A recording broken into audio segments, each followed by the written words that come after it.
Okay guys, this is what I call a Friday night special. This is the DTAV40 defrost timer. This is a more common one that I see out in the field here where I'm at. I'm going to treat this as a 208 defrost timer. And the reason why is because this is the more common one out there. So I'm going to show you what we deal with on a 208 defrost timer. To some of your older techs out there, the reason why I'm making this video, do you remember when you guys were out there and you got your first Friday night call? You had a feeling it was a defrost timer. You tried calling your manager, you tried calling your supervisor, or even some of the more experienced techs, and nobody would answer your call. You had nobody and you had to rely on what you have learned so far. Well, the good thing about it is you have YouTube, you have channels like this. There's a lot of different options out there, and I'm just making this video to be another option for somebody out there. If I could help somebody out on a Friday night. Okay, if there's a couple things I could ask from you guys is always rely on what God gave you. And what I mean by that is sight, smell, and touch. Okay, what I mean by that is sight. Take a look for the obvious. Look around. Do you see any burnt wires down here? Do you see any burnt relays? I've seen some of these caps blow up. I've seen them swell up. I've seen burn marks all over. So you're going to look for the obvious first. Okay, smell. You smell something? Does it smell like it burnt? Kind of, kill the power and just kind of sniff around. That's how trust me when I tell you, a lot of us experienced guys they will tell you, hey, a lot of times you smell around, you will find it. I mean, I've done it, and some of you more experienced guys, I know you guys have done it too. So like I said, it sounds funny, but trust me, it'll get you out of a pickle. Your touch.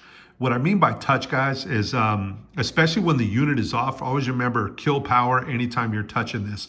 Reach down and touch the wires and touch it. If they are loose, tighten those bitches back up, okay? You also want to check your timer here.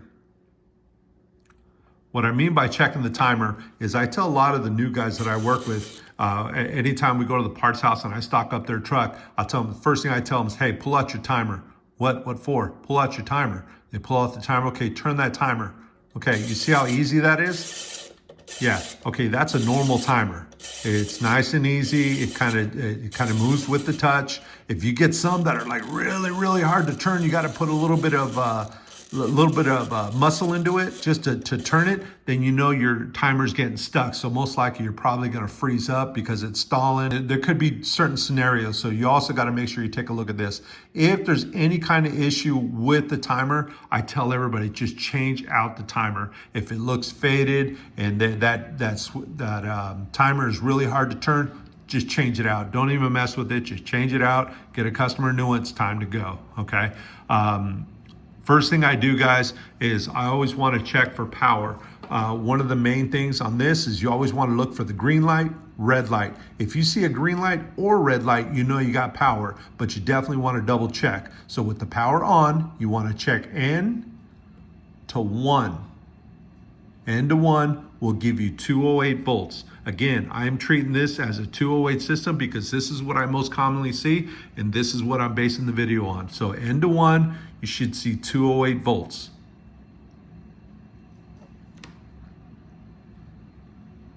The second thing you want to do is you want to check your indicator light. Suppose you're on green. Green is refrigeration. Green means that your compressor should be on. Everything is running, everything is hunky-dory, but there's a problem. So what you want to do is you want to check N to 4. You should have 208 there. Okay, in the event you look up and the unit is in red, that means that the switch is down. It's in the up position. The switch is in the up position, and you want to check N to 3. If you show 208, then you know it's working. Now also remember, there could be an indication that there could be a problem with the heater. So the best way to indicate this is you want to check N to 3, get your clamp meter. Whatever wire is sticking out of 3, you want to grab that wire, like that wire right here, if I have that wire, and you want to check it like that. So if it's on 3 right there, you want to check it. You want to put your meter on amps. Okay, on amps, check it, and whatever it should be. So you should be checking for amps. Okay, put your meter on amp draw. You want to check it. Now, if the unit is in red, and you check N to 4 and you're showing voltage on your meter, then you know you got a bad relay because it's turning them both on. That's not going to work. That's some of the more common things that we see.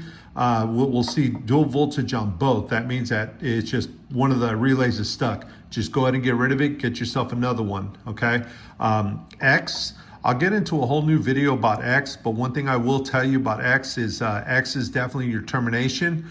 What it does, it basically, when this unit turns on the heaters, this is what your safety is, so the unit don't get too hot down there.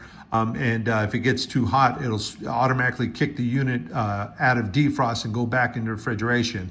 But one tip I can give you guys is if it's a Friday night and it's 1 o'clock in the morning, you got frozen coils, disconnect this wire off of X, unscrew it, pull it out, put a wire nut on it, okay?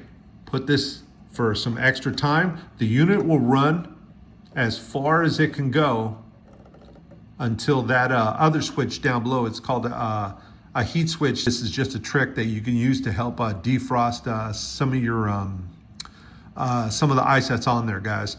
So hopefully this helps. If you guys have any questions at all, feel free to reach out. I'd love to answer any question you guys might have. And like I said, please be safe out there.